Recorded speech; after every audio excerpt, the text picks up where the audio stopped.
Wee doggy. Woo wee. What's going on, everybody? What's going on with you? I am here, live in effect. Oh, I can't wait to talk about this game right here, boy. Ooh wee. Yes, indeed. Yes, indeed. Let's talk about it. Oh, Lord have mercy. Boy, oh boy. I know them boy. Mad, they hot. Oh, they 38 hot. Y'all hear me? All them New Orleans Saints fans, they 38 hot.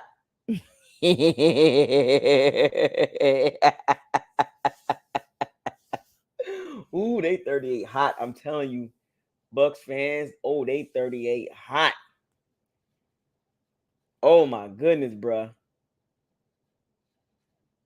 Oh man, it was good. It was good being at the game, man. It was fun watching the game. You know, it's always good to go to the games and see the games in person. It'll give you a better outlook on how you see things. And the more games you go to, the better you understand. It's kind of hard to see things on TV. Kind of hard to see things on TV, but when you start seeing games in person, woo-wee. Jonathan Bruce, relax. I do. I mean, what you want me to do, man? Like, what you want me to do, Jonathan? I mean, I had to pick somebody. Come on, man. Like, you want me to pick the Bucks every week? I mean, what you want me to do, Jonathan? I mean, what do you want me to do? I mean, seriously, that's your attack. That's the first thing you're gonna say to me. Like, well, I tell you what, Jonathan. Make sure you go to everybody, not just the Bucks, not just the media, like other media members and just other fan bases. Every game that teams were picked to lose, win, make sure you go to those people too. Don't focus on me, because if that's the case, every media member, analyst, fan that picked teams to win and lose, what about them? I mean, seriously, like I was at the guy had a great time, man. I mean, because make sure you keep the same energy to everybody. Because guess what? I'm gonna come at Skip Bayless and Shannon Sharp and Stephen A. Smith. They all get picks wrong too. It happens, man. It happens. I mean, I'm just saying, it happens, bro. I mean, dang, you know. And I didn't think the game was going. Nobody had the game being that type of game. Come on, man. Like, if you had the Bucks beating the Saints like that, then congratulations to you. But a lot of us had the game kind of close. Let's be real. You know, even some of us actually picked the Saints to win because it was on the road, tough environment. You know how this works. It's NFL. Come on, man. But anyway, enough of that. Enough of that. You a handshaker. Rumble pack. Anyway, boy, I'm telling you, I got shout out to the Bucks fans that was at the game. Yeah. Who's matter of fact, who was that made that comment? Bucks for life. I don't know I don't get it. I'm not mad at all. Yeah, I'm not mad at the Bucks. Because they won. Like, are you serious? Like, not saying that you saying. I'm just saying, like, that ain't gonna work. That ain't gonna happen. I'm not mad that they won. I'm actually excited. But bigger and better things. And you know what's so crazy about it is how the NFL work with parity and how things work. You go off of what you know and what you see, but things can be different too. And that's okay. You know what I'm saying? Like, I told y'all this already. I literally told y'all this. If they win, okay, I got it wrong. what you want me to do? I'm just saying. But anyway, I'm telling y'all right now, I was at the game. I was at the 316, section 316, right below the suites. So it was like my interest was the premium suite entrance.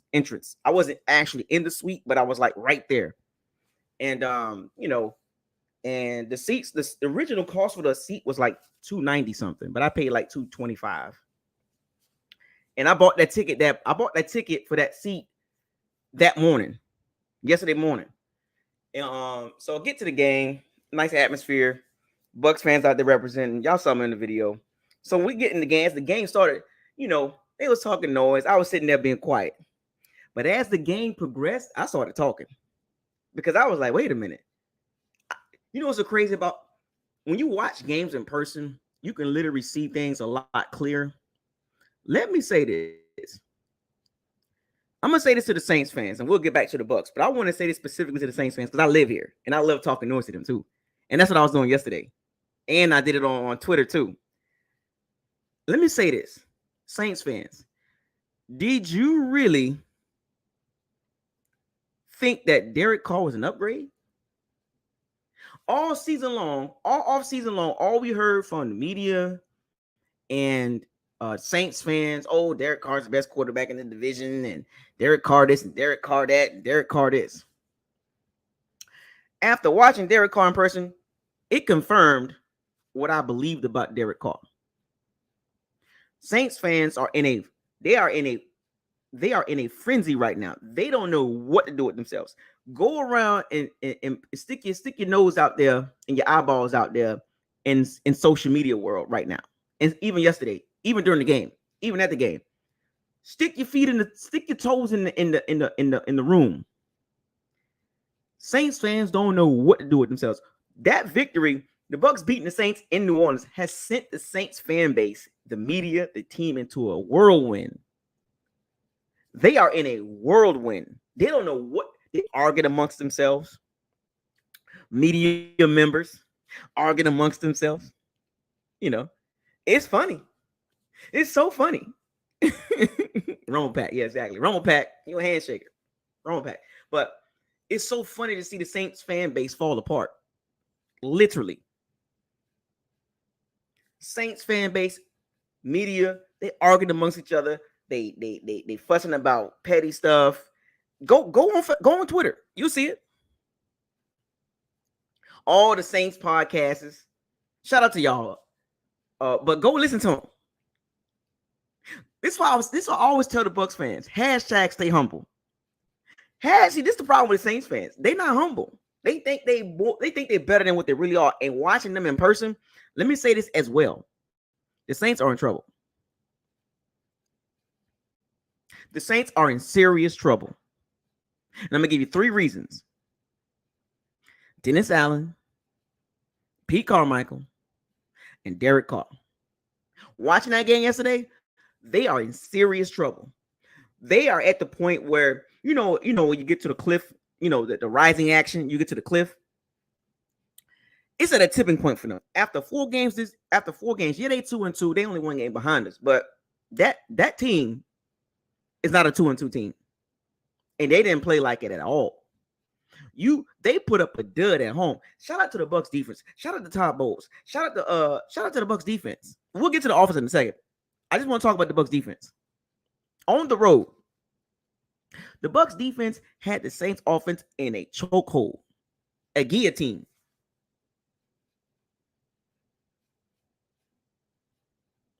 The Bucs defense had the Saints offense in a chokehold. And watching the game as it progressed, I was looking at the game like, the Saints are terrible. Yeah, they got a little tough defense. Yeah, whatever. And the defense was trying. It just the offense just, it's like, when something stink on one end, it stinks everywhere. That's what happened with the Saints offense. They stunk so bad. It just messed up the whole entire game plan, like for the defense. And the defense was trying. And it can only do so much. The Saints offense couldn't do anything. And remember when I told y'all this? Whether they played Derek Carr or Winston, all week long, it was reported that Winston was going to start. Friday, Derek Carr woke up and he was feeling dangerous. For whatever reason, he wanted to play. I don't know why, but he woke up Friday and he was feeling dangerous. Dennis Allen came out and, dog, he is terrible as a head coach. Watching that game, bro, the Saints are literally Raiders 2.0.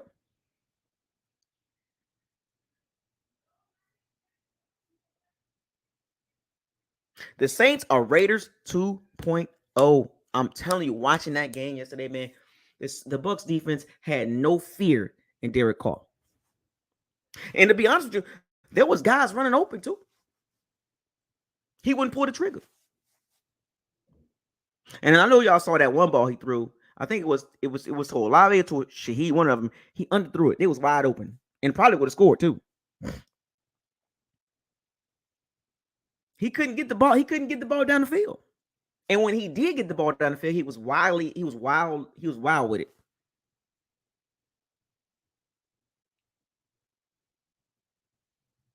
The Bucks defense, here's the funny thing about it. The Bucks defense could be even better.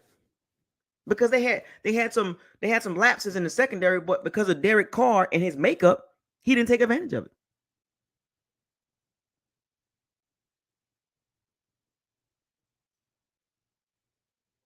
It was so funny to watch the Saints offense in a rut against the Bucks defense. The Bucks defense was just scrolling around. I mean, had the swag and everything. Because the Bucks defense played free. They had no fear of Derek Carr.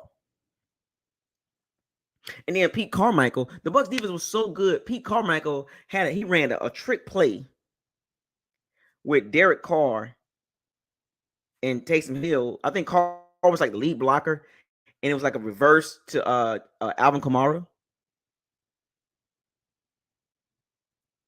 What kind of play call was that? No, it was so bad in the dome in the Caesar Superdome. The fans was booing. They was like, "What is this? This and that, bruh." We broke the Saints, bruh. 3 in a row. The Saints are broken. And you know what? And I got to give a shout out to the Green Bay Packers in the fourth quarter. The Green Bay Packers started the break. They started what we finished, what we just basically added on to it. Shout out to the Green Bay Packers in the fourth quarter. Matt LaFleur, Jordan Love, and all them, Romeo Dobbs, and all that. Shout out to all them. Christian White. Thank you for setting the tone for the Saints for the rest of the season.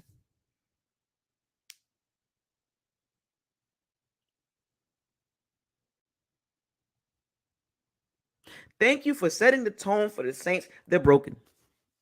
We just basically got them like the Packers like basically punched them and got them wobbling. And then we came in and we hit them with another 2-piece. Bop, bop, bop.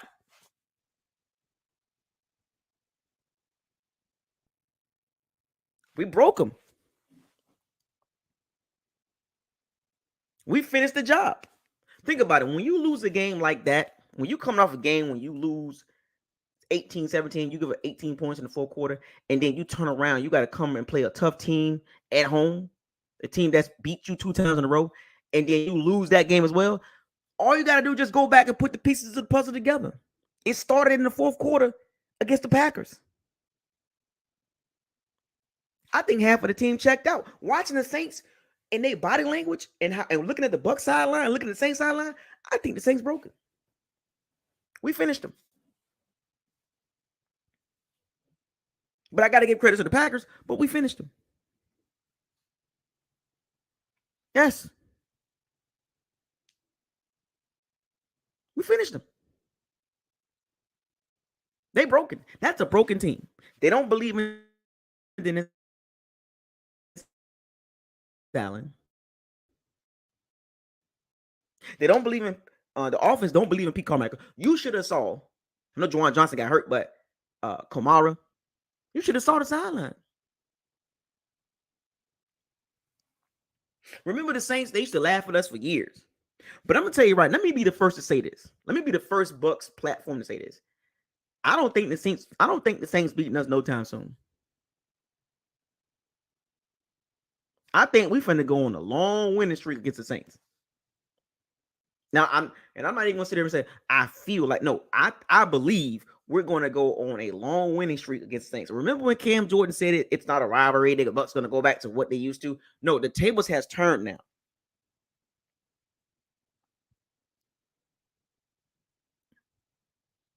The tables has turned. The arrow is pointing for the Saints, it's pointing down. They ain't going up from here on out. They season cooked. You got a quarterback that has no confidence in himself. Matter of fact, let me say this. Let me say this. Remember what I told y'all about Derek Carr makeup? At the game, watching Derek Carr's body language, bro, especially towards the end of the game, he a quitter. He mopes around. He gives up. He remember the last one. I think it was Vita had sacked him. He had fumbled. He went to the sideline. Oh, I said it last year. Yeah, I know. I said it last year. You pay attention to Juan Davis. You paid attention. See, one of my Pirates paid attention to what I said last year. When Derek Carr got sacked, he fumbled. He went to the sideline. I think that's when they took him out, but he took his arm sleeve off. He threw it around. He threw it. Finished the game.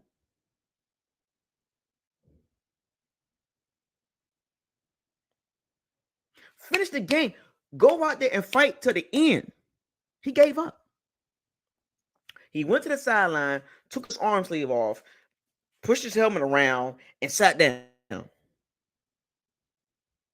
I told you, Saints fans, his makeup is not like that. And I'm telling you, I think that locker room split with Carr. That Carr situation. I don't think they rock it with him like that. Based on what I'm seeing, and some of you Saints fans know exactly what I'm talking about. Kamara was like, "What is this?" Even if you would have heard what they were saying like after the game, Carr is a quitter. He don't have the makeup. Andy Dalton 2.0. And the funny thing about it is, Andy Dalton had a better career. But he's Andy Dalton 2.0. He's a West Coast version of Andy Dalton. But just much worse makeup. He don't have the mental capacity to pull through this. He had throws open. He had players available. He chose the safe throws. What did I tell you about quarterbacks like that?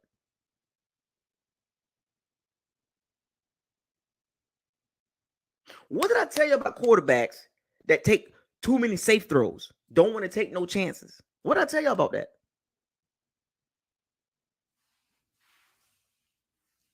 Baker Mayfield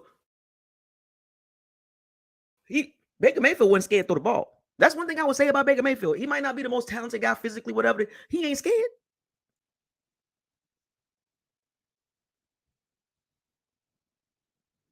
Baker Mayfield is not scared to make a play.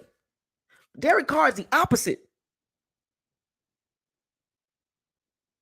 Derek Carr quit. After that fumble, I was, oh yeah, he done. He done.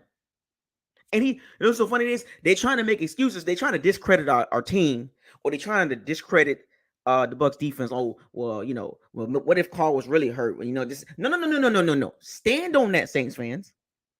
You talked all that noise about Derek Carr this past offseason. You talked all that noise. You Saints media members, I ain't finna call no names out. The ones at the top and at the mid-level, you talked all this noise about that. He's the missing piece. I want you to stand on it. Stand on it. You cry for Derek Carr.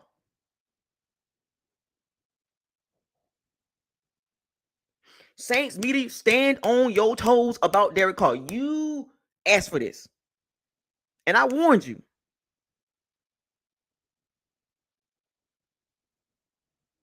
I warned you, Saints fans. In the offseason, he ain't like that. And watching him yesterday, he quit.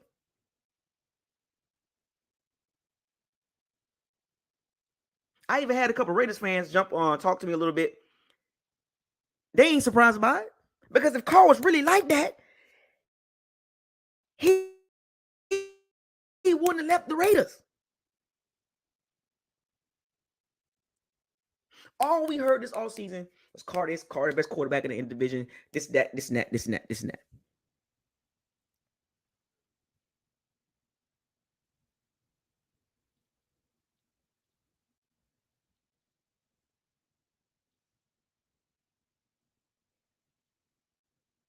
Carr is weak. He has a weak mentality. He has a give up mentality.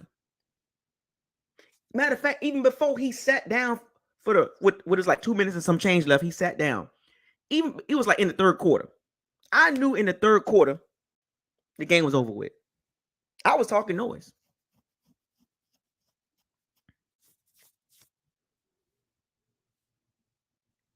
Carr has a weak mentality. He don't have the mental makeup, the tough. He's not tough. Somebody said he went in the Raiders. He cried on the sideline. Then he complained about the franchise, and he was still on the team. He quit last season before the season was over with. And the Saints turn around. Mickey Loomis, Dennis Allen, and Gail Benson give this man $150 million. That's the totality of the contract. It's like, I think $60 or $70 million guaranteed. His cap hit is $1.5 million, but the guarantee money. See, that's what the Saints fans ain't telling you about that. They ain't telling you about the guarantee money.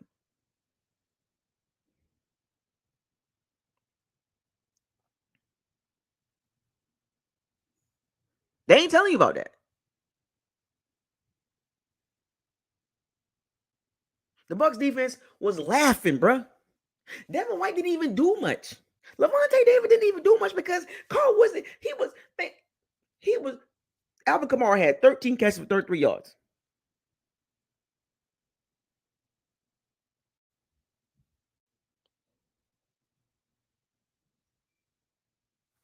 The Saints had no chance, bro. The Saints ain't got no chance with Derek Carr. And they know it. And the thing about it is, here's the funny thing. These little media members that clickbait people, they trying to stick up for him. They trying to make these excuses. Now they trying to say it's the OC. Well, wait a minute. Wasn't the OC a problem last year too? So wait a minute. Where was this energy last year? Now it's the OC problem. No, it's a quarterback problem. He is just as much as responsible as the OC and the head coach. Do not, I'm telling you, I'm going to keep saying this. I'm going to call out them Saints media.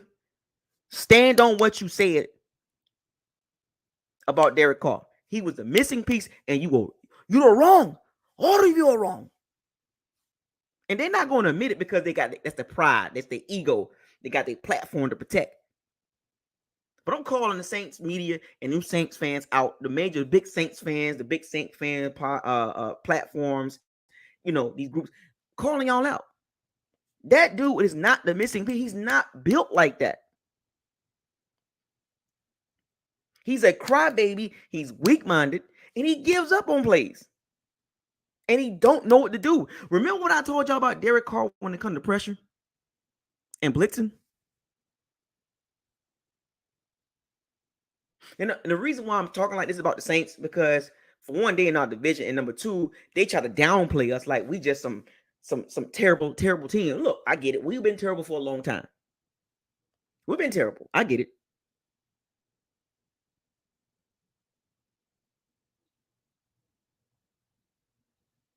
Downplayed the Bucs every time. Like we some little boys and little girls. But all you see right now, these Saints media members, and we'll get to the Bucs, folks. I just want to get this off my chest because living here in New Orleans, that's all they do. Push narratives. Push the narrative. Try to present to the NFL that Derek Carr was the missing piece. And now all you see these little Saints channels, little podcasts, the big media members and all this. I ain't gonna say no names. Y'all know what I'm talking about if you pay attention. Propping up Derek Carr.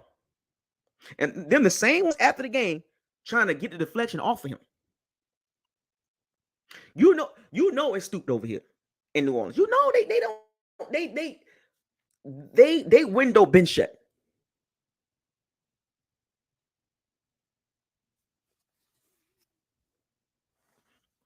The Saints Super Bowl window been shut. Look, I get it. I know my team, as far as getting to the Super Bowl, it's a possibility, but the probability is pretty much super low. Because, Eagles and Cowboys, 49ers, those are the top teams. But the Bucs, not too far behind.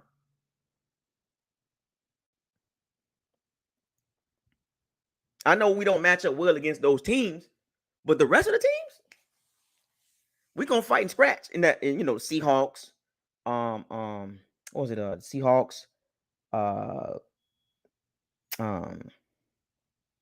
other teams? And I mean Green Bay. We're gonna fight and scratch, but them Saints, they done. Oh yeah, Detroit. My bad. Forget about Detroit. We're gonna scrap with those teams because those teams, we right there with them.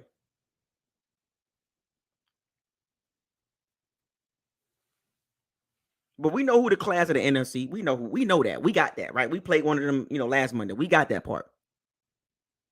But we right there with the Seattle and the Detroit. We right there. We right there. But the Saints, look, are the Saints as bad as the Bears? No. Are they bad as the Vikings? They close. They close enough. I'm gonna say this. I think the Saints, and the much of these Saints fans don't want to hear it, I think they're a bottom 10 team. I think the Saints somewhere between, I'm gonna say bottom 8. I think the Saints between 24 and 32. I ain't gonna say they're 32, but 24 to 29. That's awful. Even with a 2-2 record, they're not good, folks. They barely beat the Titans. If they play the Titans again today, the Titans will beat them. I think the Texans will beat them. Oh, I'm gonna talk my sugar honey iced tea, because these Saints fans, they talk so much noise, and these little channels and these little media members on Twitter, they talk so much noise.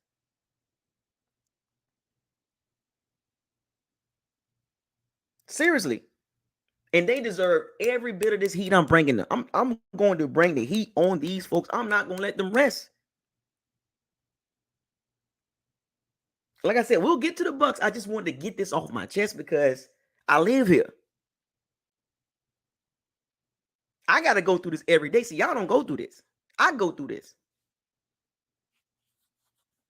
So to be at the game and watch the Bucs dominate from quarter number 2 to quarter number 4 and take the kneel down pretty much on the logo.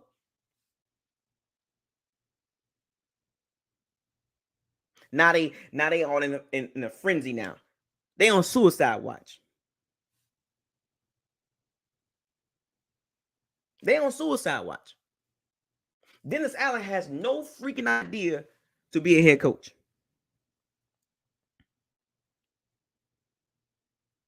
Oh no, they can't take it right now. They trying to deflect.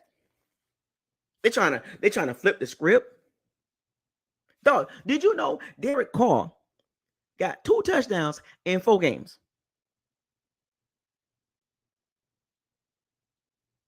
Oh, facts. The truth hurts.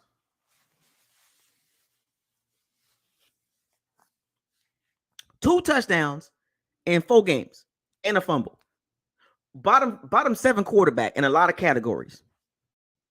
They averaging like what offensively without the kickoff or punt return, 15 to 16 points a game. The defense giving up 19. The offense only scoring 15 points a game.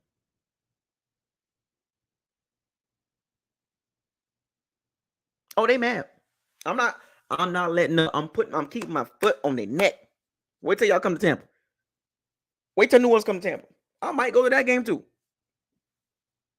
You're right, Cam Jordan. It's not a rivalry. As of lately, it's not a rivalry.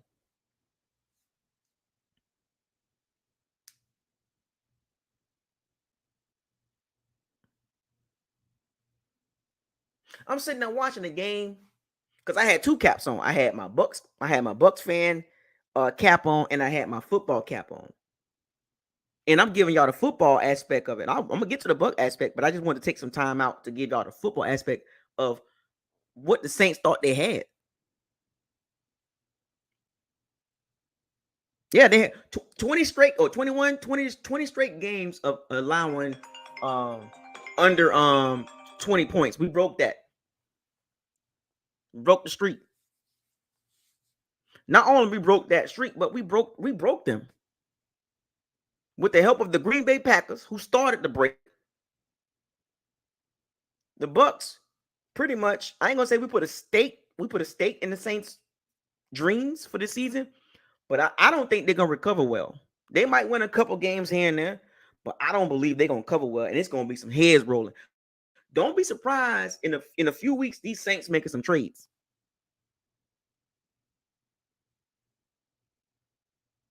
They got some trade pieces. They can get some picks.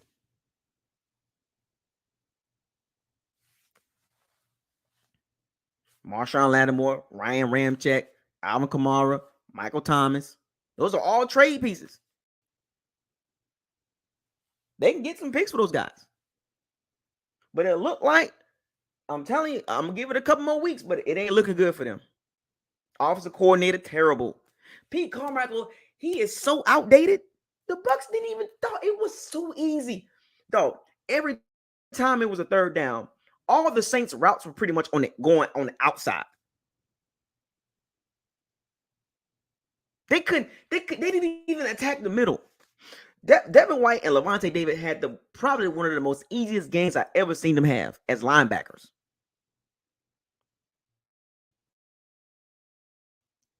Their names was barely called. I'm like, is Levante David and Devin White playing? Here's the thing. Carr was so unsure of himself. He was so scary. When he had time to throw, he didn't know what to do.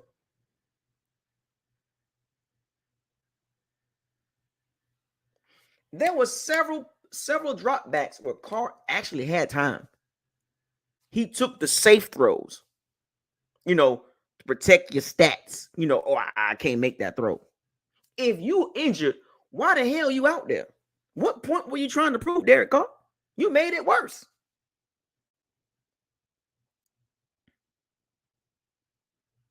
I'm literally watching the game. I'm like, I'm not gonna be overly biased about my team, but damn, they couldn't do nothing offense. I did not see that coming, folks.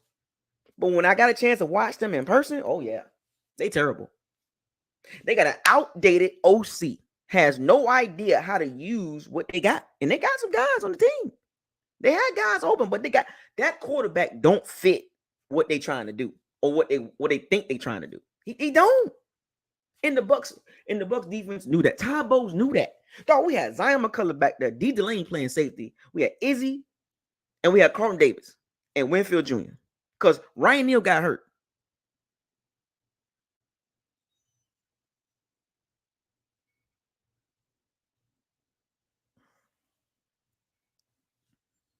So we had D. Delaney, Zion McCullough, Izzy,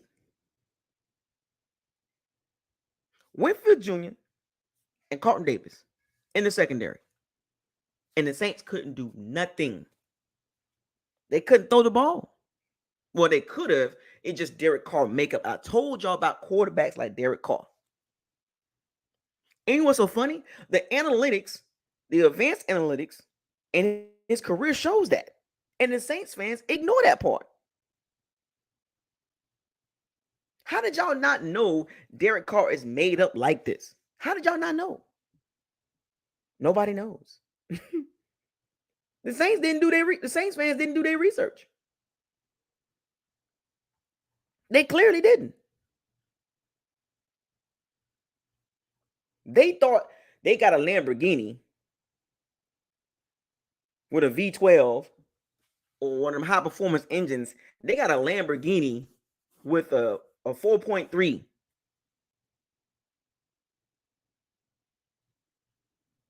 A 4.3 liter engine. They paid a lot of money for a quarterback that's not built for that team. I'm telling you, hashtag, what did your eyes tell you? In person. Forget the TV. In person. He don't fit the weapons. This man had Devontae Adams, a prime Darren Waller, and a Josh Jacobs, and a Hunter Renfrow. What did the Saints think he was going to? He had the number one receiver, the number one running back, had a top end slot guy, and he had a top level tight end.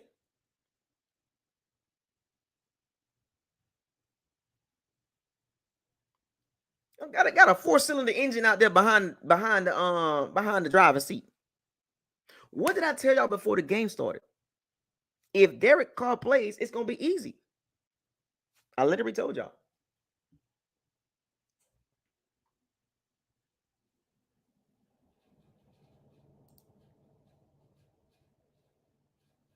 It's bad for them, bro. I'm telling you, folks. It's bad. It's watching that game was so. It was like they're not good.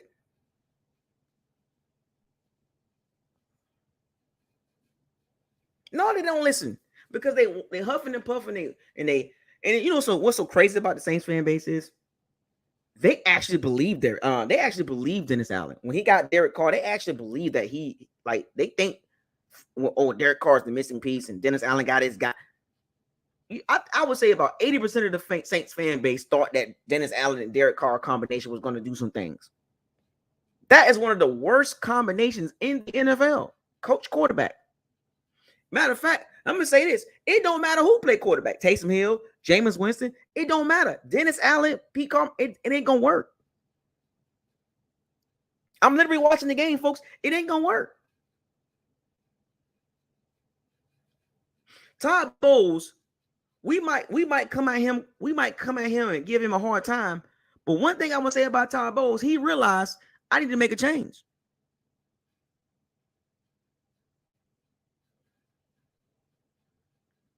Let's give Todd Bowles some credit here. Todd Bowles realized I got to get rid of Byron Leftwich. Granted, he had some good seasons as an OC, but I needed to make a change on what I needed to see. The Bucs offense looked so much better than the Saints offense. It wasn't even close. Once the Bucs offense in the second quarter, after the first quarter, first quarter was a little choppy, right? But once the second quarter hit, you can literally see the Bucs offense just take off. Like you literally saw it. Like hashtag, what did your eyes tell you? You can literally see the Bucs offense just building. Had Dennis Allen over there, they didn't know how to line up, call it timeouts. Man, Dave Canales was just back there, just like, I'm gonna move this chess piece right here. Basically, he was 2-3 steps ahead of Dennis Allen. Every time Dave Canales made a move, he didn't make the move for right then and there. He made the move 2 plays from there. And that's the difference between I'm gonna say it like this: the biggest difference between the Bucs and the Saints is the offense. Dennis Allen thought they couldn't even get lined up correctly. They was confused, calling timeout on defense. I'm like, yeah, yeah. It got funny, folks. But anyway, we'll get back and we'll touch in between. Let's get to the Bucs. Enough of that. I just wanted to say that Saints fans, don't get mad. Suck it up. You asked for this, and I gave it to you. You asked for this, not mine. Like T.I. and it's like T.I. in court. It's not mine. Oh, you gonna own this? Adam Shavers, $5 super chat. Carr straight up stinks like the juice that drips from the garbage truck. He is terrible. All caps. And then one of the guys came on my comments was like, oh, he was hurt. Oh, don't give me that. Don't give me that. Oh, Dave Canales was in his bag. Let's get to the Bucs. Let me go over some numbers real quick for the Bucs. Let me go over some numbers. I want y'all to see. I'm go over some numbers real quick. The one thing about the Bucs offense, they are efficient as hell. Let me say it like this: if you don't have a good D line, like a consistent D line, and a good secondary, the Bucs offensively is going to eat you up. They are very efficient. And the thing about it is, a lot of it was done without Mike Evans.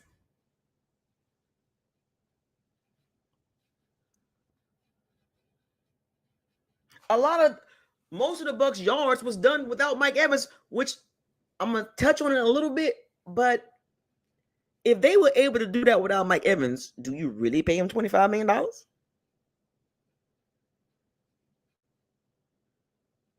I just want to throw it out there. I don't want to start no trouble, but I'm just saying. If I was the Bucs, I would put that money somewhere else.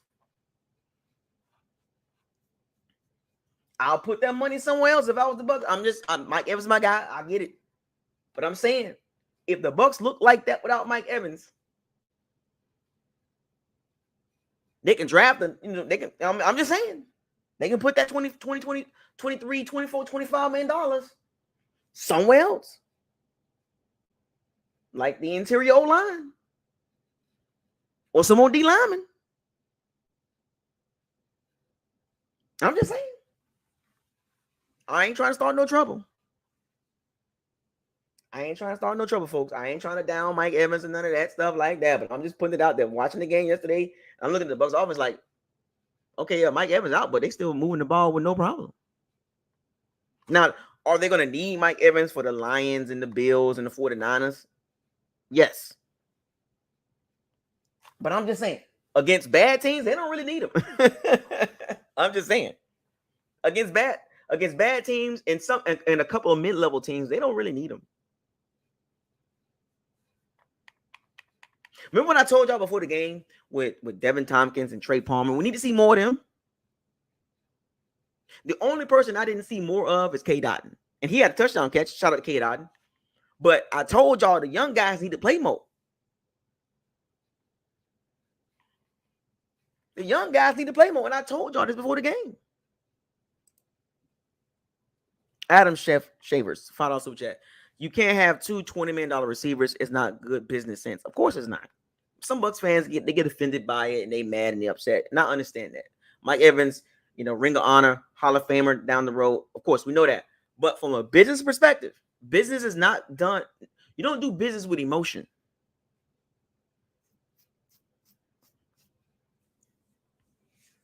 You don't do business with emotion. Millions of dollars. How many teams, and I'm gonna say this, and I'm gonna jump back onto the game. I don't want to get into it, but into the semantics and in the back and forth. But how many teams are paying two receivers $20+ million?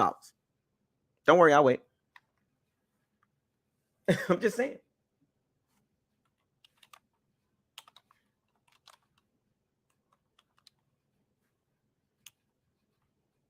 How many teams are playing two receivers that's making $20 million plus? You don't do that. And that's nothing against Mike Evans. You just don't do it. Wrong. Ray PTV. Wrong.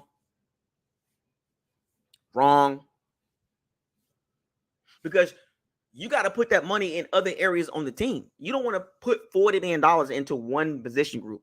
You don't do that. Unless it's the O-line, D-line. Yeah. But receivers come out every year. And you know what I'm saying? I'm just keeping it 100. But you got to remove your feelings. Let me get to some stats real quick here. I want y'all to see I want to give y'all some player stats here. Baker Mayfield, 25 for 32, 246 yards, 3 touchdowns, 1 interception. The 1 interception, it was like, wrong. Wrong again, Ray. Come on, Ray. You just throwing names out there. You ain't got no facts behind it. That's wrong as well. Keep trying, man. You're running out of teams. And the 25 for 32, 246 yards, 3 touchdowns, and 1 interception. That interception, Baker was just trying to make something. He was just, that's not Chris Godwin game. He tried to fade it to Chris Godwin. I was like, that's not Chris Godwin game. You know what I'm saying? He ain't got no vert like that. He ain't built like that. I'm like, when he threw the interception, I was like, oh, come on, Baker now. You can't throw fade routes to Chris Godwin. When has he ever done that? Chris Godwin's not a fade route guy, one-on-one guy, like, go get the ball in the air. That's not, he don't play above the ground. But it was okay. It was cool. I was okay with that throw. I know, look, interceptions is interceptions, you're not supposed to do it, but I was okay with that throw. The flow of the game, I was okay with that. I wasn't even mad at Baker Mayfield. I was like, shoot, go ahead, try to get that money. I wasn't even mad at Baker Mayfield. I was like, shoot, he tried.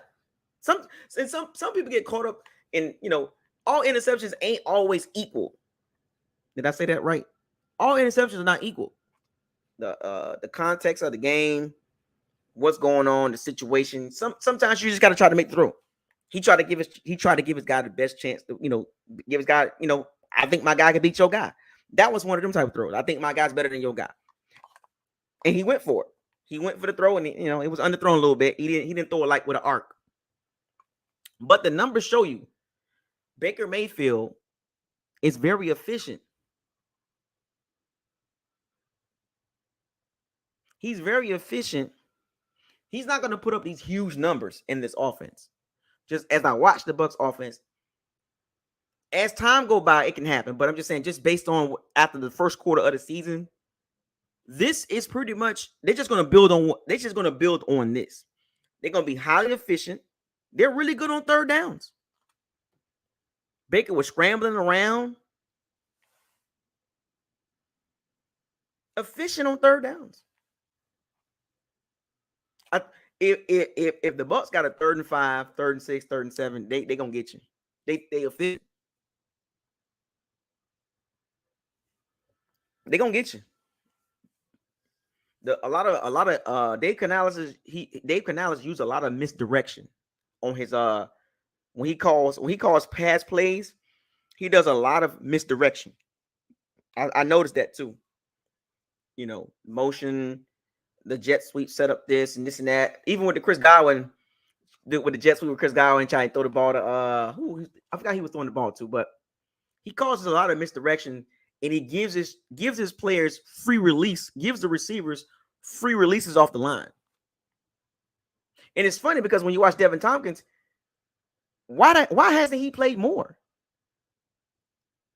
Quick, twitchy, can run it, go in motion real fast, can in and out of breaks. He needs to see more time on the field. He's twitchy. When I was watching Devin Thompson on the field, I was like, he twitchy as hell.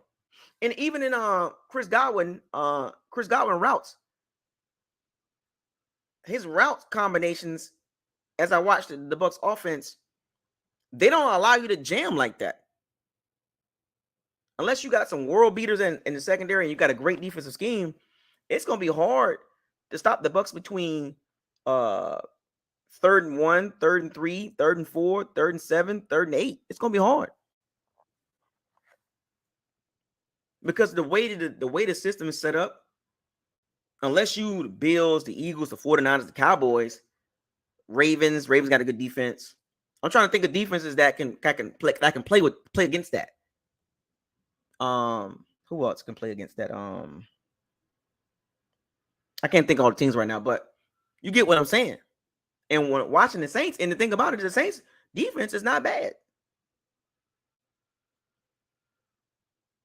It's not bad, but I'm gonna talk noise about them, but they're not bad. And the Bucs offense had the Saints defense confused.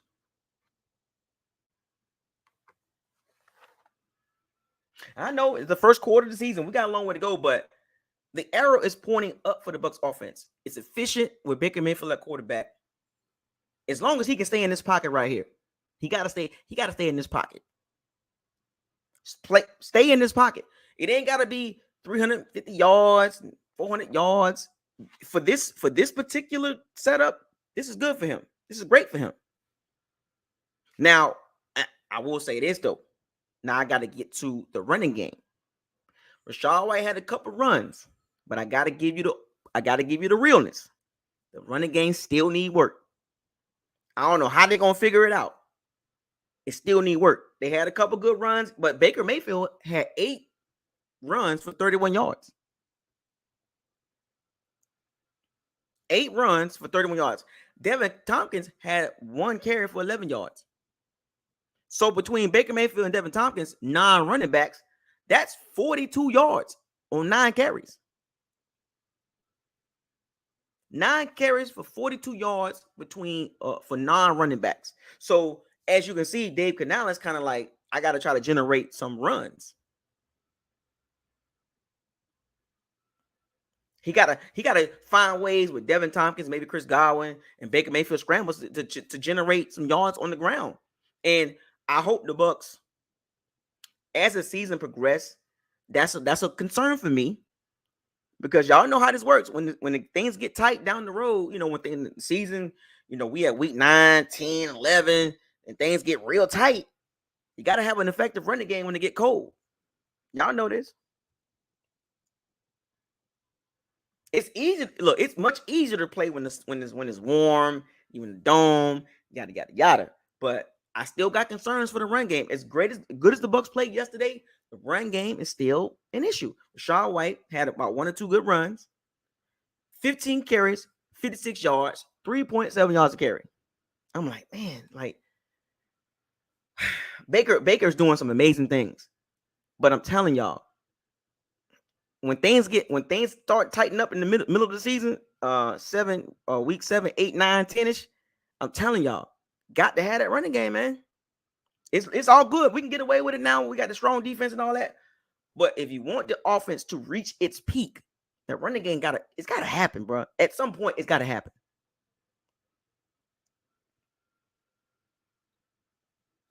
Keyshawn Vaughn, 9 carries, 16 yards.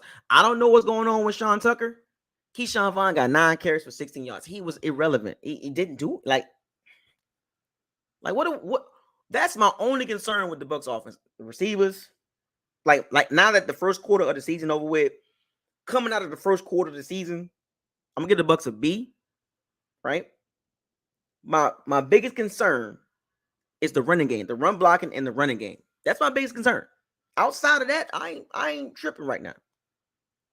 Like I said, I'm gonna let everything play itself out. Like I said, around about 7, 8, 9, 10, we're gonna come back and have this conversation. But the first quarter of the season, the Bucs looking good. I don't know what Dave Canales is gonna do with the running game. I don't know how he's gonna fix it and get that thing tightened up. Lions, Falcons, we should be the in the Bills. And then after that is the I think it's the Texans. You know what I'm saying? So then that's the second quarter of the season gonna be over with. At some point, by the middle of the season, we need to have some resemblance of the run game, because the if the run game don't improve, the more pressure is going to be for the Bucs to move the ball through the air. Look, the Bucs are not a deep ball throwing team. They are a 0 to 10, 12 yard team.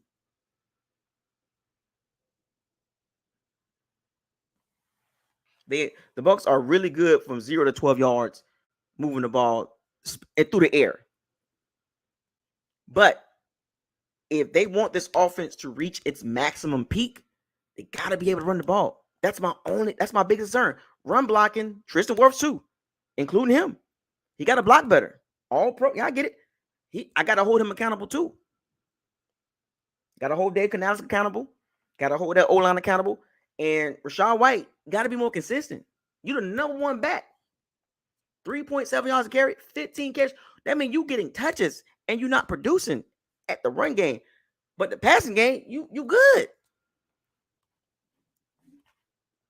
And watching the game yesterday, man, the Bucs just got to stop running straight up the middle.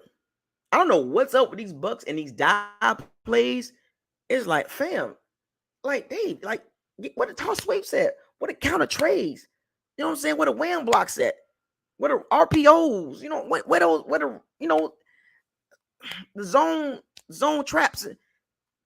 Expand the running game a little bit more. Like, get into the bag of get a little deep in the bag. And this is the problem with Rachaad White. I just don't think he's the number one back. But you seen him when he caught the ball in the flats and stuff like that. But the Bucs got to stop running the ball at the middle. It was like, oh my gosh, bro. It's like, come on, man. Like, we got, and Dave can also figure it out. But it's just like, that's the only area on the offensive, the run blocking and the running. The explosion plays from the running game got to help. It's not a big deal right now. Well, let me say it like that. It is a big deal, but, we saw it in the Eagles game. You can't put the game on Baker like that against teams like the Eagles. It ain't going to work. It's going to be a long night for Baker. We can get away with it against teams like, those other teams, right? But when it comes to those when it comes to the big boys, you better have a running game.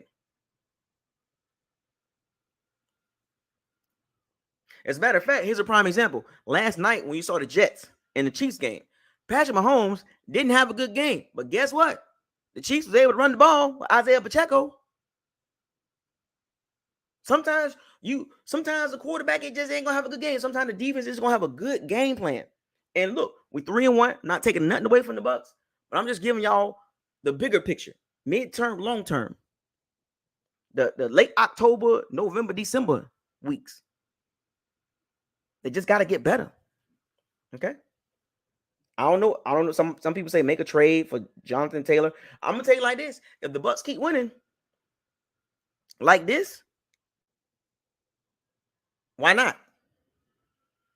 I'm gonna keep it. I'm gonna keep it 1,000. Why not make the trade for Jonathan Taylor? But the question is though, what do you give up?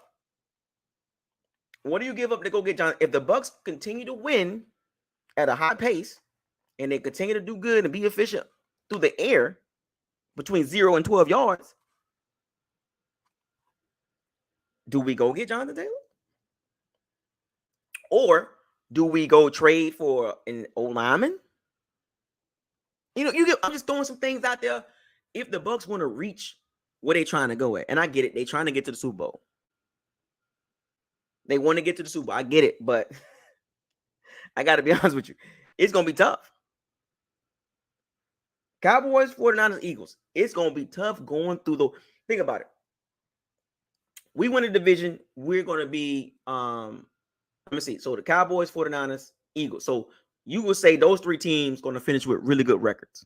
They're going to finish with 11, 12, 13 wins, maybe 14 wins, right? And the Bucs, if they play right, they can finish with 9, maybe 10, And we get a home game, it's going to be against one of those. It's going to probably be against, well, you know what? It'll probably might be against Seattle. But the thing about it is, getting a home game, you got to win 3 in a row to get to the Super Bowl. That means you got to win your home game. Then you got to win the next game. And then boom.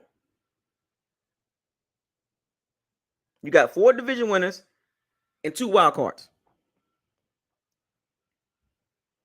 So I'm just giving y'all some food for thought to think about it. Like, you want to beat the big boys, Eagles, 49ers, Cowboys. Those are the 3 big boys. And if we aiming for them, bigger 9. Bigger 9. Nah, you get the 4-5. Simplified. I'm just saying. Shout out to JC Bars. But I'm just saying.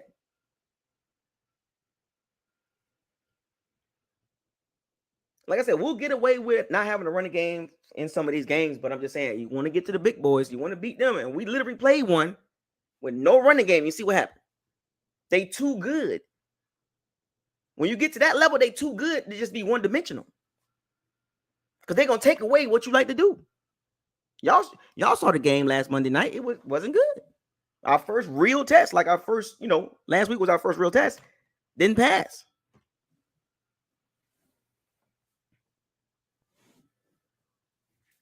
Oh, it's 3 big Titans in the NFC. Exactly. It's 3 big Titans, and how we match up with them. Well, we already just played one, and they weren't even 100%.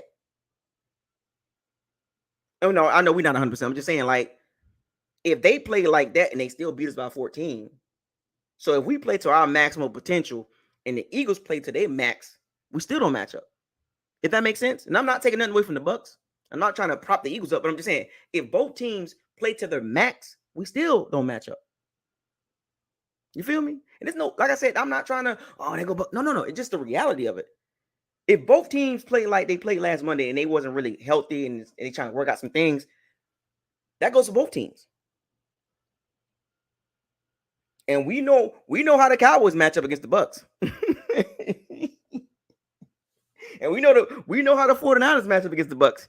I mean, let's be real.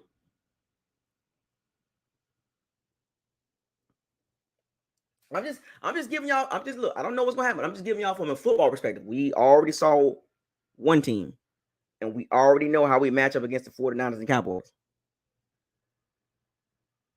I'm just saying. But we don't know what's gonna happen. I'm just giving you the football perspective. You know what I'm saying? But I'm happy for my team. Chris Godwin, 8 catches, 114 yards. He had a big, huge catch in the fourth quarter, I believe. Yeah. Big, huge catch. Devin Tompkins, 4 catches, 45 yards. Mike Evans, 3 catches for 40 yards. He got a hamstring, he kind of pulled his hamstring a little bit. Rashad White had 3 catches for 22. He had a 1 catch that was like a big hit, a big, huge catch. I think it was a 3rd down catch too. Cade Otton, 3 catches for 13 yards, 1 touchdown. Trey Palmer, 2 catches, 6 yards, 1 touchdown. Nice catch from Trey Palmer. Raheem Jarrett, 1 catch, 3 yards. Keyshawn Vaughn, 1 catch, 3 yards. Let me see. 1, 2, 3, 4, 5, 6, 7, 8 guys. 8 guys. 8 guys caught a pass. 8 guys.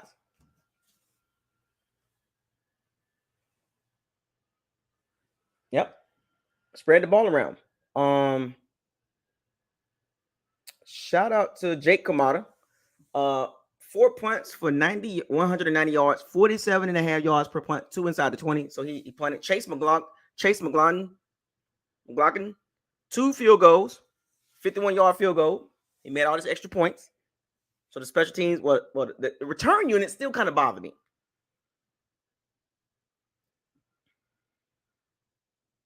The return units still kind of bother me.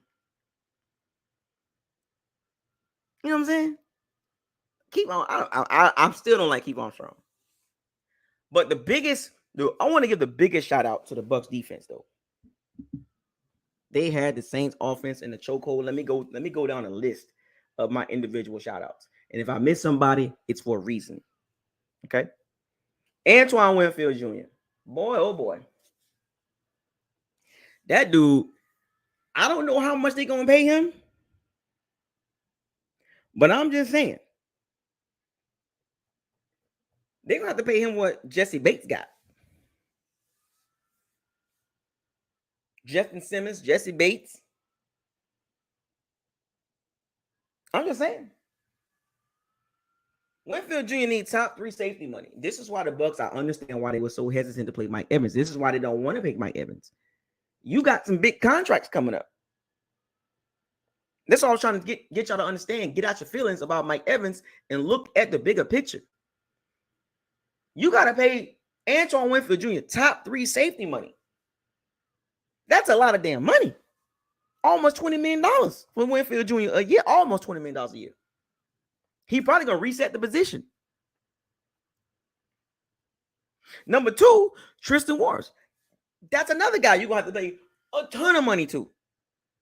Guaranteed. You know, both contracts going to have a lot of big guarantees. And then, now I don't know what the Devin White situation is, but what if you got to pay him? And then, if Baker finishes the season, what do you pay Baker Mayfield? Because, you know, he gonna like, look, I'm gonna at least want $30 million. So Mike Evans is in a bad spot. I got to keep it 100 with y'all, man. Shout out to the Bucs secondary. Matter of fact, as a secondary as a whole, Carlton Davis came back, played a good game. Michael Thomas didn't do much. He had like 4 catches for like 59 yards, but Carlton Davis was on him. I was watching that matchup. Carlton Davis was on him. D. Delaney, Christian Izzy, Zion McCullough, D. Delaney. Shout out to them, man. Had Derek Carr looking crazy. Winfield Jr. had a fumble recovery, a sack, 9 tackles, 2 tackles for loss. I mean, he was all over the place. There was a deep ball to Chris Olave. Winfield Jr. Whew, he saved the touchdown. Saved the touchdown.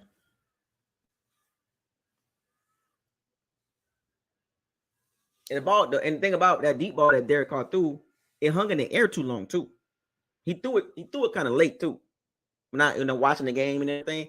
That ball was high in the air and it was late. In my opinion. Shout out to Vita Vea. Vita had 2 sacks. He leads the team in sacks. Once again, Vita leads the team in sacks. What does that tell you? Pass rush. He got 3.5 sacks and a forced fumble. Shout out to Vita. Vita Vea. Shout out to Yaya Dobby.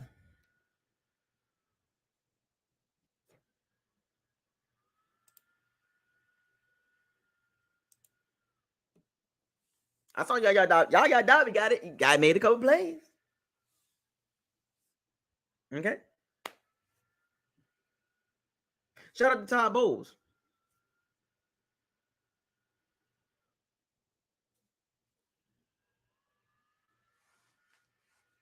Mhm. So that's my shout outs for the defense. And there's no knock against Levante David and Devin White, really. They didn't really do much. But Yaya Dobby, I was watching him when he was in that. He was getting some snaps, fam. I was like, why they don't play him more? And I'm telling you, as the game went, as the game passed, it was like don't be surprised. I'm gonna say it here first. Don't be surprised, Yaya Dobby take over that outside pass rusher position over Joe Tryon Stoinka. Watching that game yesterday, folks, by middle of the season, my guy, Yaya Dobby. Don't be surprised. Yaya is the starter middle of the season. He was getting more and more snaps. Disappointed in Shaq Barrett. I know he's fighting, he's trying to get his legs back and all that. And I get it. He got some stuff going on outside of football. And I get it. But Shaq Barrett was getting stifled by Ryan Ramczyk. I told y'all about that matchup.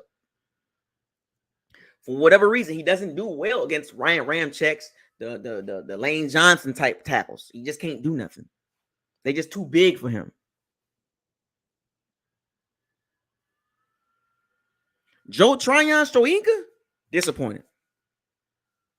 I ain't feeling it, folks. I want to see more Yaya. I saw Jamie Graham. I was like, good God, man. Like, I want Tryon to do good, but I just think Yaya just gonna be better. And I think the Bucs see it too. They're not trying to make the move now. They're trying to slowly, low key watching the game. I think the Bucs slowly trying to push Yaya into the starting lineup because Yaya had a tackle for loss. He had a couple good pressures. It was like, why he ain't playing more? Shout out to D Delaney. 2 interceptions. One last week, one this week. But as I was watching the game, I can see the Bucs starting to trying to go to Yaya Dobby, dog. I'm telling you. And I told y'all, I literally told y'all when they picked Yaya. I said, man, don't be surprised he take that position. By the middle of the season, the more and more snap, Yaya strong, man. He is strong at the point of attack. He is strong. He can hold the edge. He's stronger than Joe Tryon. I don't know what the Bucs trying to do. What I do, I understand what they're trying to do. Joe Tryon, first round pick. They trying to, year 3. I don't see the jump. Well, I think Watts was hurt. I don't see I want to see more Cam Gill too. But I think the Bucs trying to give Tryon every bit of opportunity. But yesterday watching the game, he taking some snaps, folks. He taking some snaps. Don't get mad at me. Go watch the game. He taking snaps, folks. I don't know, man. I'm saying about week 8, week 9. Don't be surprised. Y'all that thing. He in that bit. Don't get mad at me. Yaya. So I told y'all about Yaya. I'm going hard for him because, I picked him. He got drafted by the Bucs, so I'm all in for Yaya. I'm all in for Yaya. I'm just saying. Trey Palmer, y'all. I'm just saying. The Bucs got something cooking right there, and they're trying to give Tryon every bit of chance. Yeah, Green's pretty good too. I like Green. Green is a scrapper. Mike Green, he's a number 91. He better than Logan Hall. Mike Green better than Logan Hall.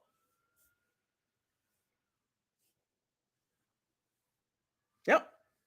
Mike Green is better than Logan Hall.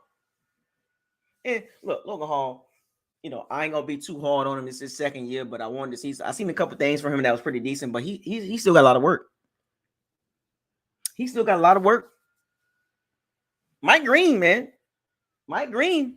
I rock with him too. I want to see more of him. Cam Gill. Watts. Ryan Neal got hurt. He left the game early. Yeah, but Logan Hall, man, not enough impact plays, man. I kind of, and these are young guys too. I feel bad for Logan Hall and Joe Tryon Stoinka.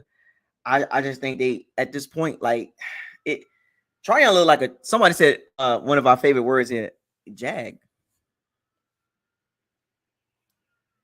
Tryon Stoinka look like a jag.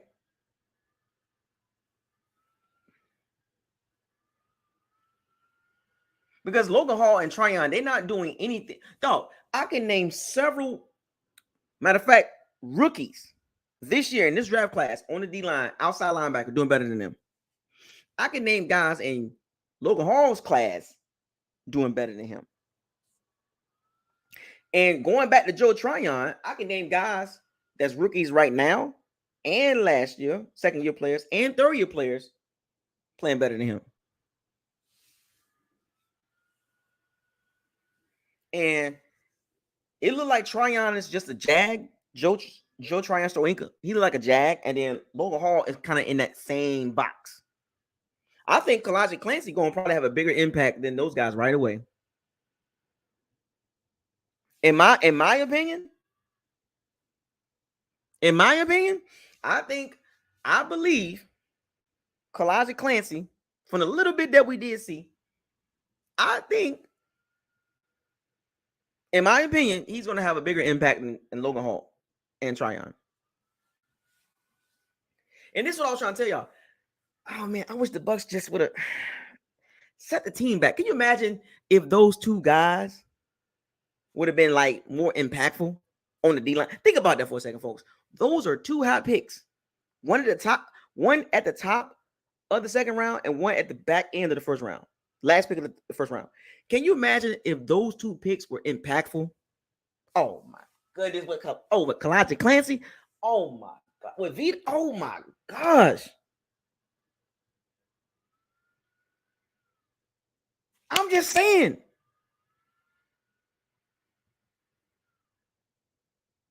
Can you imagine if those two guys were impactful on the D-line? That means we will have a guy from 2021 and the 2020 was it 2021? Yeah, I'm sorry, 2021 and the 2022 draft class, along with Kalaji Clancy and Vita. Bruh. That's four guys under 26 years old. 2021, 2022, and then you got the 2023 draft class or D lineman, Kalaji Clancy. God dang it, man. Dang, them two, I'm not saying I hope we didn't miss on those two, but dang it, man, if we would have hit on those two on that D line. Oh my goodness, do y'all understand? This is why you got to be able to draft those guys, man. You got to be able to see the talent. Travis Jones, the Keanu Benton, the Carl Brooks, you got to be able to see it. I talked about these guys in my pre-draft. You got to be able to see them. Dang it. That D-line would have been crazy. It would have been, oh my goodness. Or you could have flipped it to the O-line. You could have flipped them to the O-line interior. Oh my goodness. It's okay, Bucs. It's okay, Bucs. Bucs front office, get it right next draft. Okay? Don't mess it up. Okay? No more of those type of guys. We don't need more Jags. We need impact players. Look, I'm a big fan. Keep stacking them. Keep stacking on the D-line. Oh, D-line. Keep stacking. We don't need no more D-linemen. Yes, you do. Look at the Eagles. Look at the Bills.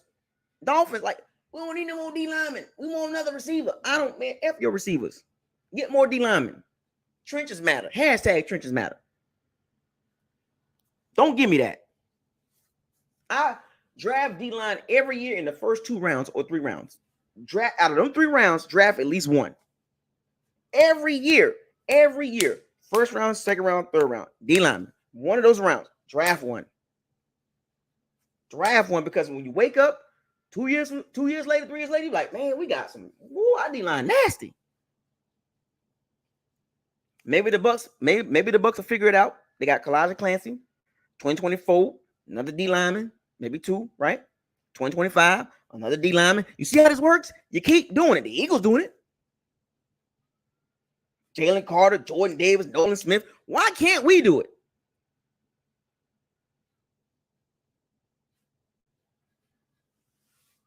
Build a rotation. Exactly. Cut the crap out with the Jags. Okay. Anyway, let me stop. But yeah, the Bucs are looking good right now, man. They're looking good. I'm proud of them. First quarter of the season, I'm gonna give them a B. Nobody's perfect. Second quarter of the season, next 4 games. Lions, Falcons, Bills, and I believe it's the Texans. Is it the Texans? Let me see.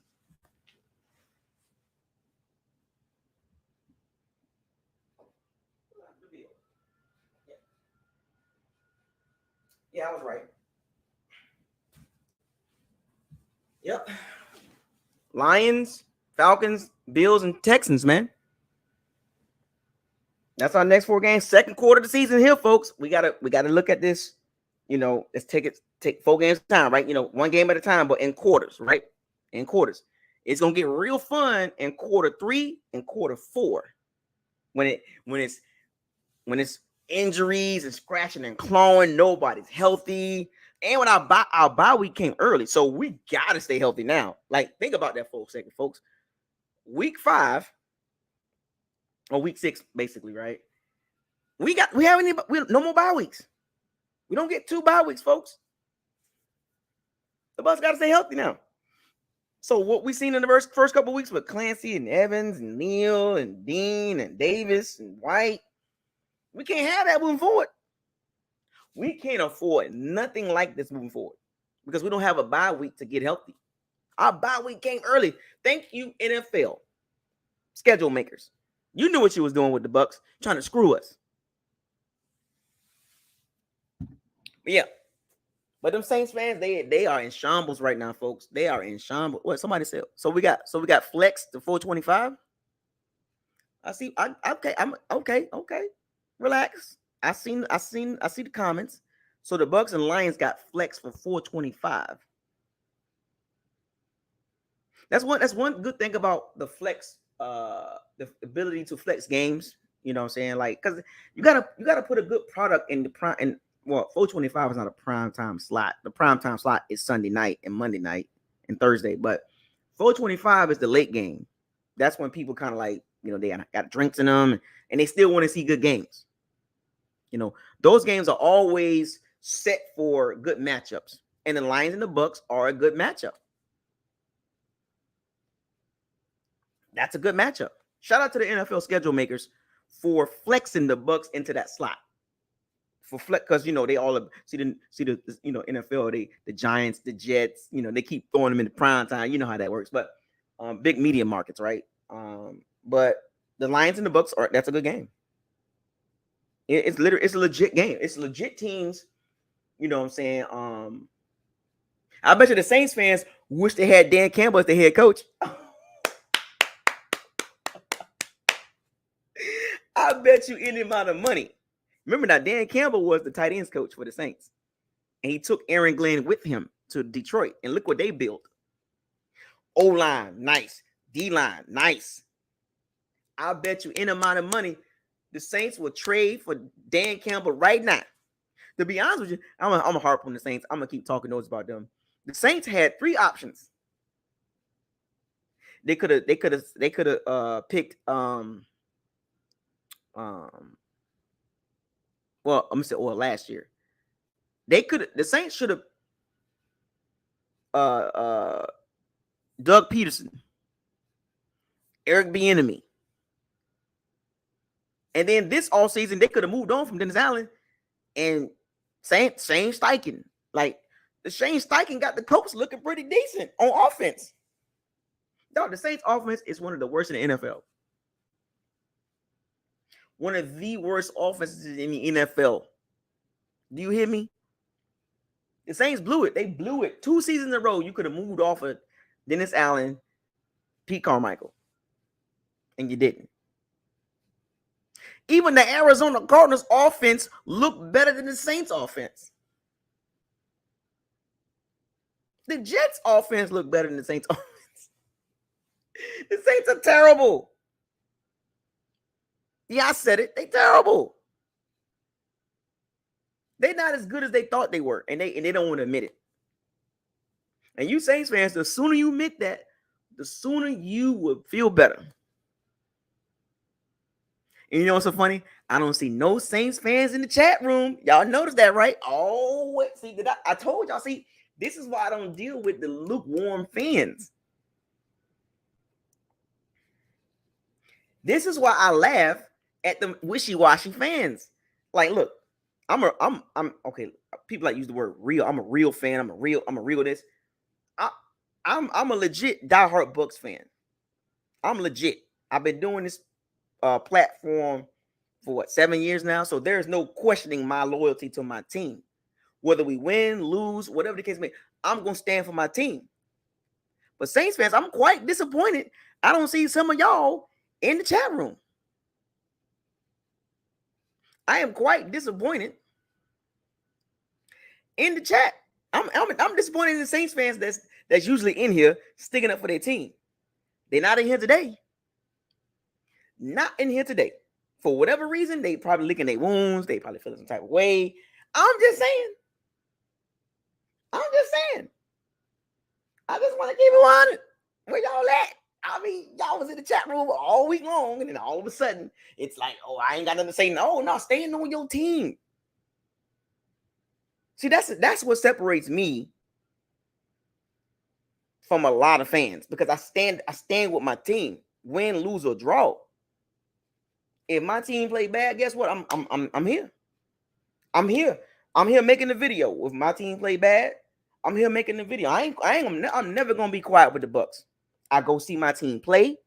I buy the apparel. So there's no question about my loyalty to my team. This is why I laugh when some people try to come at me sideways with the slick comments, and with even Bucs fans, they try to come at me slick and all that. It don't work, because it's never gonna stick to me. So when I look at the Saints fans, I'm questioning some of y'all out there. I'm just saying, if you're gonna be a fan of the team, don't be wishy-washy with it. Oh, they watching. Oh, they watching. Oh, they watching. And I'm gonna say this too, right? And I noticed I'm gonna get some laughs with this one. Towards the end of the game, when Derek Carr went to the sideline, he was crying and took off his arm sleeve and he sat down. He was like, "I'm done for the game," and started to finish the game. Bucs former quarterback of 5 years with the Bucs. He goes into the game. The Saints are down 26-9 in the fourth quarter. It was like 2 minutes and some change left. And the very first throw, and I was still at the game, talking my nose, right? And I wasn't even really paying attention, but I saw it in the replay, right? But I kind of caught the back end of the play. I look up, and then the Bucs, D. Delaney, intercept the ball. I'm like, I was about to say Derek Carr is terrible, because everybody can hear me, right?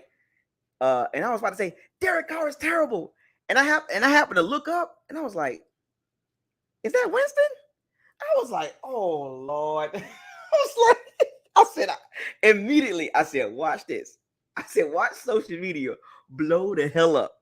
Watch the Bucs fan base blow the hell up." I was like, "Oh my gosh!" It was like almost like I think half of social media was waiting for that. I don't know. I don't know, man. I've never seen anything like this. Out of all the players in the NFL, I've never seen there's a few players like this, but he's one of the few players so explosive in conversation. I forgot. I'm trying to find the words. His name is so explosive, right? And when he threw the interception, I immediately said, "Oh boy, this is about to be fun." And the minute if you go on social media when that moment happened, right, and right away trending, boom, I was like, "Oh man, that dude, I feel bad for him. Dog. It's like, dang, man, he can't win for losing. He in the, it just sucks. Got bad luck. And you know what's so crazy about it is, and this happens to a few players, right? Baseball, well, guys with injuries or whatever the case may be, getting hit by baseballs. On basketball, guys that just got bad luck. Winston is one of those guys. He just got bad luck. And what's so funny is, when I was at the game when it happened, I was like, well, let me go back and look at it. So they had the big screen up, right? They had the big screen up. You could see like everything, right? Because I caught the back end of the play. And so here's the funny thing, and this is how you know it's funny. The Saints media, when they tweeted, they a couple of members of the Saints media said Winston comes in the game and throws the INT, and they put it in the they put it in caps, right? And I was like, oh, no, I was okay, cool. So I'm watching the replay, and then I got all 22 as well. So I go back and say, okay, let's see what happened with the interception. This is what I'm go back to making my point. So I go back and I watch the play on the big screen, and then I look at all 22. James Hurst, this is football. James Hurst is the left guard. Didn't play well, right? And Shaq Barrett was kind of rushing in and had James Hurst in on some skates. And Lord beholds, when Winston was throwing the ball, and this is facts, you can go see it yourself. He got hit. He was making the throw. I think it was to Olave. He got hit right when in the throwing motion by I think it was by Shaq Barrett. I think it was Shaq Barrett and James Hurst was locked up, and Shaq Barrett was driving him back. Shaq Barrett got under James Hurst's pads, and right when Winston was throwing the ball, about to release it, he got hit. Like he got, like the throw got bothered. And I was like, he just got bad luck, bro. It's like it is what it is, man. It's like it's nothing he can do, man. It's like it's so funny. He could have took the check down, but he trying to make a play, and I'm like, yeah, most quarterbacks in that situation, and I seen some people earlier talk about it. Most quarterbacks in that situation coming into the game down 26-9, you ain't gonna win the game, trying to make something happen. But most quarterbacks will take the check down or run the ball, whatever the case may be. Not Winston. Down 26-9, he like, I'm still gonna try to bring us back. I was like, oh man. I was like, it's like, why do you, I mean, like, you got bad luck, bro. It's bad, man. It's like he's not a terrible human being. You know what I'm saying? But it was like, dude, you just got bad luck, bro. Got bad luck. It is like out of all the things that could have happened down 26-9, that happened.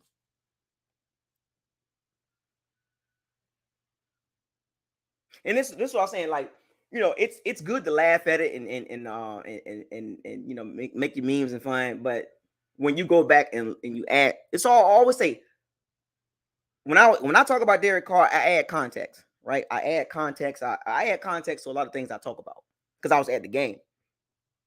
The totality of when you talk about things, especially when it comes to sports, you can paint a picture and make things look a certain way. It's easy to do that.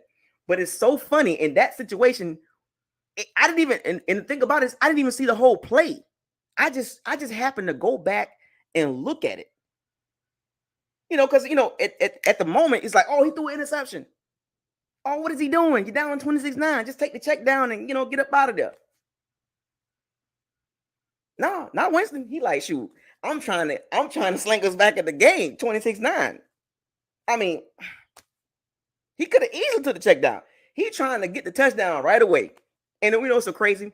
When I went back and looked at the play on all 22 and replay on the big screen, it was D. Delaney coming, but D. Delaney was late, which was interesting. When you go back and look at that play, when the ball was thrown, when he got hit at the same time he was throwing the ball by Shaq Barrett, or the ball, Olave tried to come back and catch the ball, but D. Delaney was late for whatever. I don't know what D. Delaney was looking at.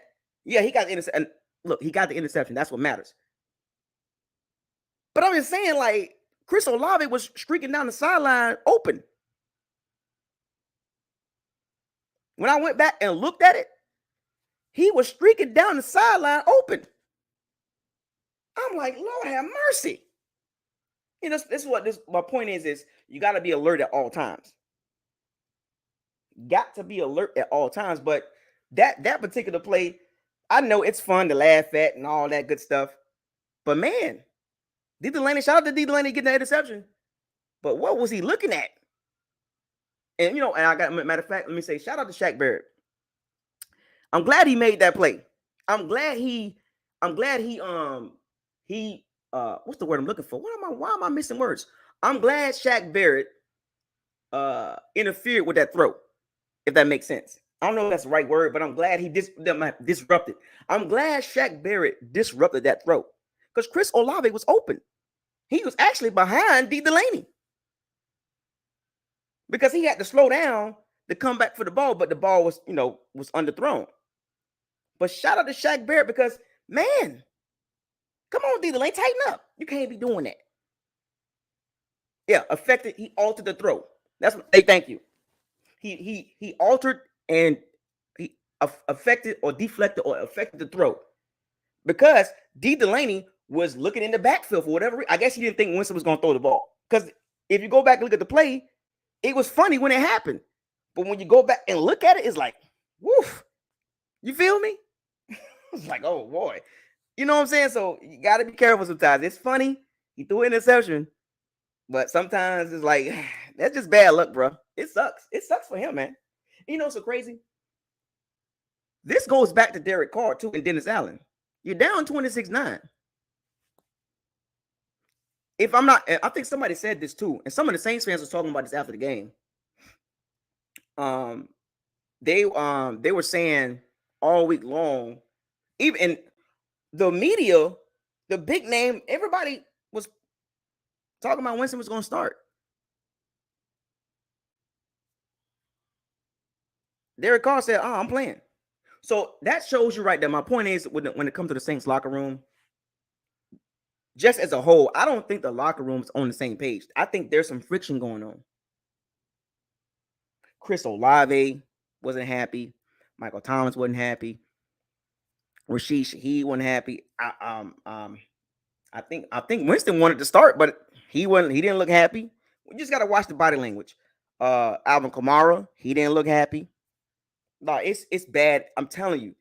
I'm at the game. When you watch the sideline, bro, they like, man, it's some bull crap. I'm telling y'all, folks. I'm telling you. When you look at the game from the start all the way until the end, it's good to laugh. I'm laughing at the Saints, but when you look at it, all jokes aside, look, Winston, it is what it is. But just as a whole, that team they don't know what to do. That team is lost. Offensively, I'm gonna say this once again. I said this earlier. Watching the game, Derek Carr don't fit what they're trying to do. He got 2 touchdowns in 4 games. CJ Stroud, Anthony Richards, shout out to the Gators. Shout out to Anthony Richards. Gators still disappointing me losing to Kentucky. Ray Davis, 280 yards and stuff, but don't get me started with that. I watched that game too. The Gators and Billy Napier. Sunbelt Billy Napier, man. He getting on my nerves, man. Can anybody Sunbelt Billy Napier, man?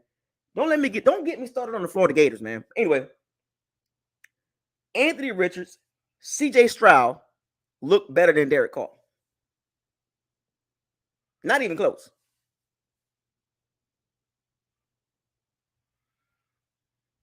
You know how sometimes when you look, it's like sticking a square in a circle.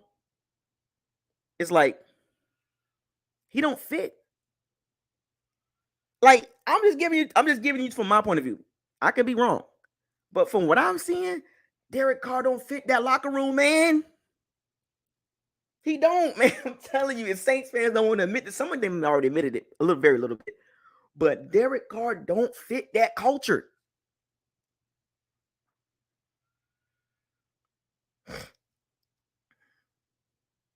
Derek Carr don't fit the Saint culture. He don't. It's an awkward fit. Like watching him play with the guys on the field and the interaction off the field and him giving up and pouting and all that. He don't fit the Saints culture and what they stand for and what they trying to do. And the Saints media ain't talking about that. And there is no excuses for Derek Carr. He's been in the league 9 years. Look, he's not, well, I use the word terrible. I mean, he's not a bottom 5 quarterback. You know, he's not a bottom 5. I think he's somewhere between, I think his height is what hurts him. Derek Carr is probably between, in my opinion, I could be wrong, in my opinion, and how I look at quarterbacks, between 18 and 24. Well, I'm 18 and 23, give or take. 18 to 23. But the hype that he gets, they make it seem like he top 10, top 12. I'm like, no, man. Oh, more power buck in the building. $50 super chat. Ooh. Hey, yo, bro. Fire them MF, explicit word, right? Cannons. We out here. Laughing, fire. Thank you for the $50 super chat. Shout out to a longtime supporter of the channel, More Power Buck. Always supporting the channel. I really appreciate that. You know what I'm saying? The powers and C-benders that do support the channel. And those of you that don't support the channel, you still support the channel by just watching the video. I really appreciate that. Trust me. We have fun. We agree to disagree. We have our moments. But at the end of the day, we all family. Do not forget that. I'm going to stress this, Bucks fans. I am going to stress this. Do not become the Saints fan base. Hashtag stay humble. I'm telling y'all. Do not get ahead of yourselves. Hashtag stay humble. We don't want to be what the Saints fan base going through right now. They don't even know how to handle adversity. They know they team bad. And they don't know what to do as a fan base, as a media members. They don't know what to do. And I got to go back because all I heard was Carr this and Carr that. From the media to the Saints media to the Saints fan base.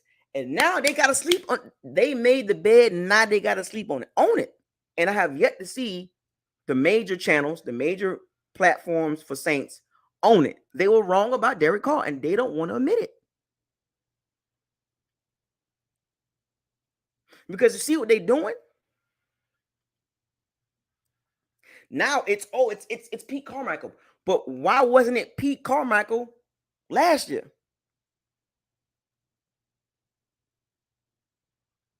Why wasn't Pete Carmichael getting the heat last year? Now they're saying Derek Carr was hurt. Well, your quarterback was hurt last year too. And y'all didn't give a damn. Excuse my language. But now it's Derek Carr. It's his shoulder. Well, he shouldn't have been playing. You can't have it both ways, man. This is how you know Saints fans base is delusional. Because when you brought it up last year, they ain't want to hear it. They hitched their bandwagon to Andy Dalton, and you see how that turned out. They didn't even bring Andy Dalton back. If he was really like that, why you didn't bring Andy Dalton back as the backup to Derek Carr? Fast forward to 2023, I'm at the game. I'm like, well, if Derek Carr hurt, then why is he playing? And then it waited till after the game to do the Marvel's what if. Oh, well, Derek Carr was hurt. And well, if he was hurt, then the reason why he couldn't make those throws, then what if he was really actually hurt? But that means you were selfish. You hurt the team more than you helped the team. If they're going to use that narrative, if Derek Carr was hurt, he hurt the team more than helping the team by trotting his little goofy self out there. Mr. Crybaby himself, so much ego and so much pride, trotted himself out there and go 23 for 32, 127 yards.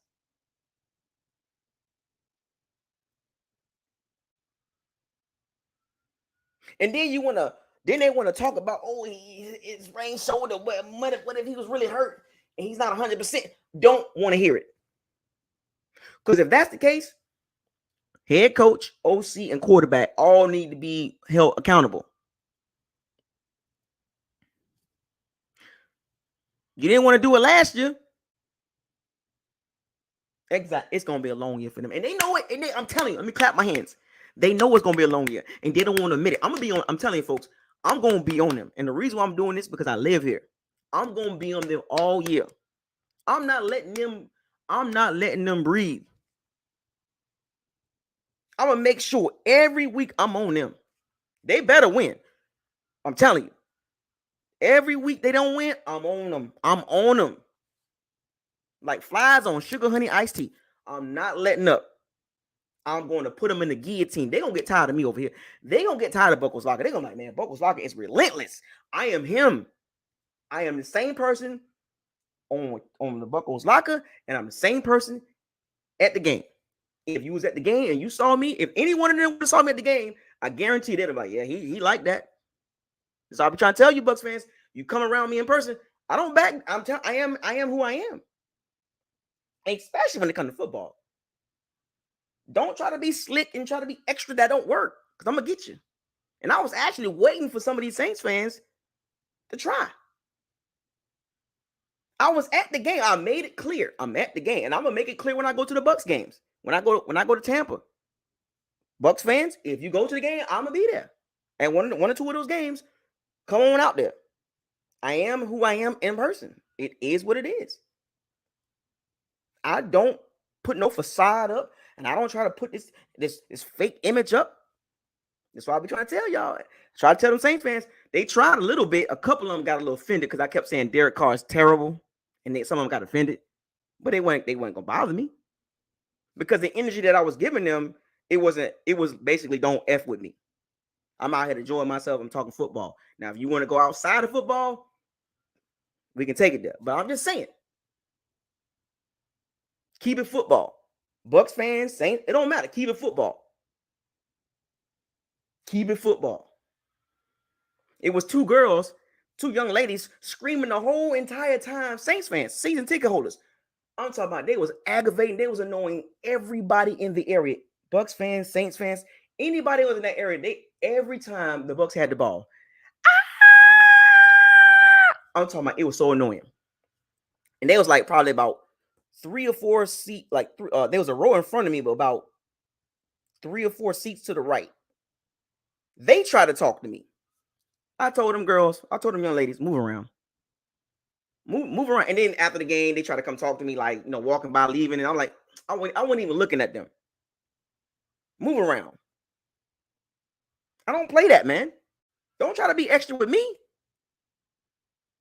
I'm going to tell you to move around. I'm going to tell you one time, I told them girls, move around. You know what I'm saying? Because at the beginning of the game, they were trying to be nasty. They were trying to be slick. Oh, you know what I'm saying? I was like, we about to blow y'all out. Oh, no. I'm just talking football. And they try to get all extra. Move around. That goes for anybody. Move around. I don't play that. Keep it football.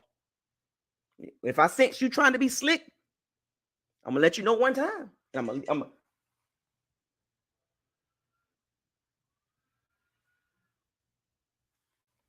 let you know one time. And I'm gonna leave it be.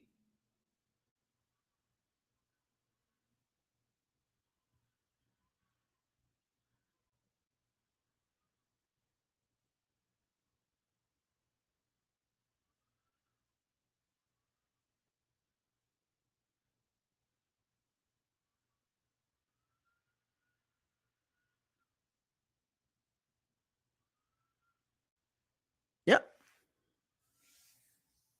That's how it be, man. But anyway, other than that, I had a great time at the game. I had a good time afterwards. I chilled. And matter of fact, exactly, move around. I ended up getting remember I think some of y'all was on the live stream. I was talking to a young lady. I let her walk away. She drove a Mercedes Benz, whatever, but I ended up getting the bartender / waitress number, a new one that worked at the bar. She just fit what I like. She fit what I liked physically. Just saying. But yeah, let me get myself together. I got to go talk to my daughter and get ready to do some studying. But I just want to drop this video. Hour and about 45 minutes. That wine was good. 26-9 dominated the Saints. It is what it is. You know what I'm saying? Like, matter of fact, what would y'all give? Well, I'm gonna give the Bucs an A. On the road, divisional rival that claims that they dominate us, but you feel me? They mad and they are in shambles right now. They don't know what to do with themselves. They're arguing about videos and stealing videos and all that. I love it, folks. I love it. I'm enjoying every bit of the Saints fan base crumble. You know, I am enjoying the Saints fan base crumble right now. I love it. So anyway, shouts out to all the Powers of Sea Bandits. Thank you for joining. Seahawks and Giants, Monday Night Football. Y'all get ready for that. You know, I'll be watching, but I got to talk to my little one, and I got to do a little studying. You know, I'm trying to get to the goo-wop. And sometimes when you get into the goo-wop, can't be on here 2-3 hours, 4 hours. I can't do that. It's gonna be a while before I do one of them type of videos again. But with that being said, Bucs 3-1 on top of the division, going into the bye. Lions October 10th, 425. It been flexed. I give the Bucs a B for the first quarter of the season. Arrow pointing up. Everybody happy. No arguing. Hashtag stay humble. Fire those cannons. Seize the day. Raise the flag. Hashtag the Saints mad. What are we doing? Saints fans, what are we doing? Hashtag shake and bake. Hashtag facts over feelings. Hashtag what does your eyes tell you? Hashtag possibility over probability or probability over possibility. Hashtag don't get mad at me, Saints fans. I don't play the game. I just talk about it. Hashtag life after Brady. Hashtag shake and bake. Hashtag Todd Bowles. Shout out to Todd Bowles, man. Shout out to Dave Canales. It's not October 10th or the 5th. I'm sorry, 15th. I'm sorry. My bad. Jesus. I got my dates mixed up. My bad. Dang. Obviously so excited right now. What else? Am I missing any hashtags? Hashtag bomb that bit. Anyway. I'm out. Y'all be safe. Y'all enjoy the rest of y'all evening. We'll talk a little bit more tomorrow. You know what I'm saying? And then we got a bye week, so I don't know what else to talk about, but we're gonna keep hashtag moving around. Hashtag move around for real. I gotta figure out what I'm gonna talk about with the Bucs this week after tomorrow. You know what I'm saying? We'll find something. We'll find something to talk about. Maybe we'll keep talking about the Saints and laughing at them because they're the laughing stock right now. We run a division right now. We run a division. It goes through the Bucs. Don't get mad. Come see me or move around. Derek Carr's terrible. Dennis Allen's terrible. Saints are the Raiders 2.0. I'm out.